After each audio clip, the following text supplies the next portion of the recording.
राज्य कर्मचारी संदर्भात दिनांक 5/8/2025 रोजी निर्गमित करण्यात आले 3 महत्त्वपूर्ण शासन निर्णय। नमस्कार मित्रांनो, पुन्हा एकदा तुम्हा सर्वांचं आजच्या व्हिडिओमध्ये खूप खूप स्वागत आहे। व्हिडिओ पूर्ण बघण्याआधी तुम्हाला एक विनंती, जर चॅनलला पहिल्यांदाच भेट देत असाल तर व्हिडिओला एक लाईक आणि चॅनलला सबस्क्राईब करायला विसरू नका। चला तर सुरुवात करूया आजच्या व्हिडिओला।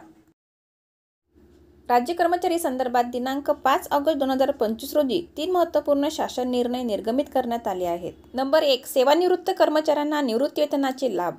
पाणी पुरवठा व स्वच्छता विभाग मार्फत निर्गमित करण्यात आलेल्या शासन निर्णयानुसार नमूद आहे की महाराष्ट्र जीवन प्राधिकरणाच्या सेवानिवृत्त कर्मचाऱ्यांना निवृत्तीवेतनाचे लाभ मंजूर करण्यासाठी प्राधिकरणास सहाय्यक अनुदान 31 सहाय्यक अनुदाने वितरित करण्यास मंजुरी देण्यात येत आहे। नंबर 2, वेतन अनुदान। शालेय शिक्षण विभागाच्या दिनांक 5/8/2025 रोजी निर्गमित करण्यात आलेल्या शासन निर्णयानुसार प्राथमिक शिक्षण, सर्वसाधारण शिक्षण, जिल्हा परिषद व पंचायत समिती अधिनियम इत्यादी लेखाशीर्ष अंतर्गत निधींचे वितरण करण्यास मंजुरी देण्यात येत आहे। नंबर 3, गट अ ते गट ड मधील अधिकारी कर्मचारी यांच्याकरिता नियुक्ती प्राधिकारी।